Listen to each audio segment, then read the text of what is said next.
Afon Thermo, způsob aplikace. Pro všechny podrobnosti týkající se aplikace produktu se obraťte na technický list, který si můžete stáhnout z našich webových stránek. Před aplikací Afon Thermo nejprve naneste penetrační nátěr Afon Kasa. Penetrační nátěr lze nanášet válečkem nebo štětcem. Jednu část penetračního nátěru zhřeďte 2 díly vody. Před pokračováním s Afon Thermo vyčkejte 24 hodin, dokud penetrační nátěr zcela nezaschne. Příprava pro všechny typy a zrnitosti Afon Thermo. Otevřete balení Afon Thermo. Do každého balení Afon Thermo přidejte 1 lahvičku tužidla. Produkt promíchejte elektrickým míchadlem. Míchejte, dokud hmota nebude vypadat homogenně a nadýchaně. Před aplikací Afon Thermo se ujistěte, že je zeď suchá a bez trvalých problémů s vlhkostí. Aplikace pro vnitřní použití nebo venkovní pomocí hladké americké ocelové stěrky. Pokračujte nanesením první vrstvy Afon Thermo typu A. Použijte hladkou americkou ocelovou stěrku a nanášejte produkt rovnoměrně od spodu nahoru.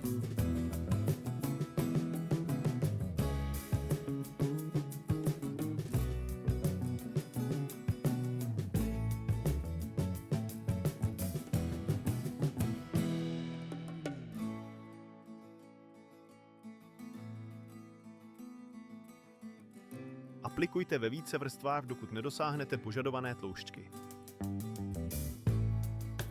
Mezi jednotlivými vrstvami vyčkejte na úplné zaschnutí předchozí vrstvy.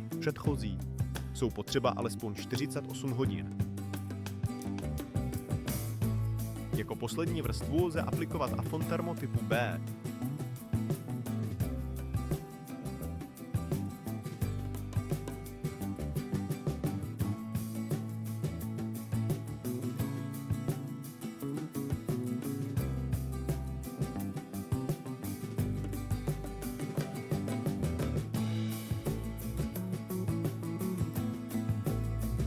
Po několika hodinách, když produkt začne tvrdnout, vyrovnejte povrch houbičkou nebo plastovou americkou stěrkou. Pro dosažení hladkého povrchu po nanesení typu B aplikujte 2 vrstvy termobarvy Afon Kasa naředěné na 4%.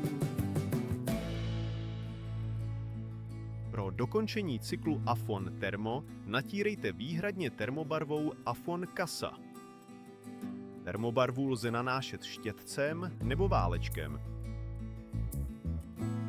Pro aplikaci vrstev silnějších než 6 mm se doporučuje následující postup. Aplikace zvenčí zubovou stěrkou a vložením sítě. Použijte zubovou stěrku s minimálním vedením 6 mm.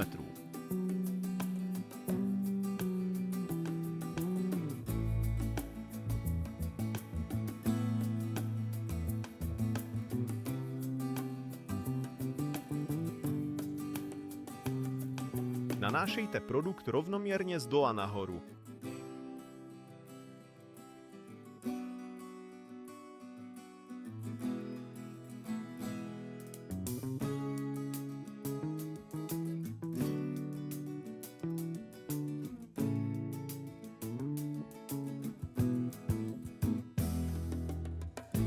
Počkejte na úplné zaschnutí.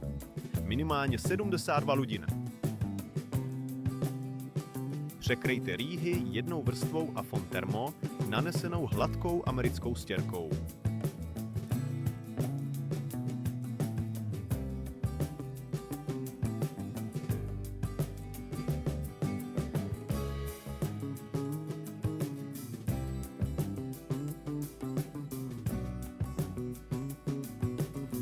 Pokračujte vložením Afon sítě.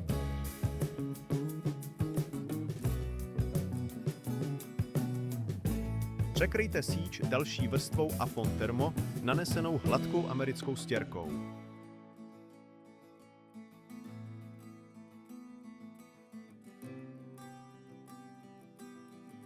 Po zaschnutí, minimálně 48 hodin, přidejte další vrstvy hladkou americkou stěrkou, dokud nedosáhnete požadované tloušťky.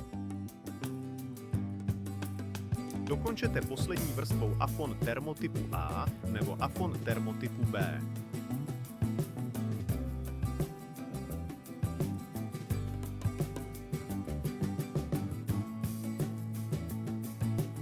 Venkovní aplikace s použitím afon termotypu C. Naneste první vrstvu afon termotypu C pomocí hladké americké stěrky z oceli. Produkt roztírejte rovnoměrně od spodu nahoru. Každá vrstva afon termotypu C má tloušťku 4 mm. Aplikujte ve více vrstvách, dokud nedosáhnete požadované tloušťky. Mezi jednotlivými vrstvami vyčkejte na úplné zaschnutí předchozí vrstvy, minimálně 48 hodin. Pokračujte s finální úpravou pomocí afon termotypu A nebo afon termotypu B. Aplikace zvenčí pomocí stříkací pistole s použitím afonu termotypu A. Použijte stříkací pistoli UMI Block model Magic Plus 12V P80 nebo profesionální zařízení s obdobnými technickými parametry. Tento typ aplikace lze provádět jako alternativu k aplikaci stěrkou v následujících případech. Ploché střechy na podkladu, který je řádně hydroizolován, viz technický list. Odkladové omítky na svislých plochách, vnějších i vnitřních, kompaktních, suchých a čistých, velkých rozměrů. Vlnitý prvky a architektonický římsy. Jsou plánovaný 3 po sobě jdoucí vrstvy až do dosažení tloušťky 3 mm na jednu vrstvu. Každá vrstva musí být nastříkána rovnoměrně, postupuje se z jedné strany na druhou. Mezi nanášením jednotlivých vrstev je nutné počkat na úplné zaschnutí produktu minimálně 48 až 72 hodin. Použití stříkacího zařízení děkujeme. Je určen výhradně pro profesionální aplikátory s prokazatelnou zkušeností s používáním stříkacích systémů pro technické nátěry. Aplikace afon termopedonabilé pro ploché střechy. Musí být provedena výhradně za přítomnosti účinného hydroizolačního systému nad potěrem typu membrána. Po nanesení alespoň 2 vrstev afon termotypu A vyčkejte na úplné zaschnutí. Oložte netkanou textilii afon, gramáž 60 gramů na metr čtvereční, s přesahem alespoň 10 až 15 cm na svislé plochy. Netkanou textilii přilepte pomocí afon Guayna Reflex za použití štětce.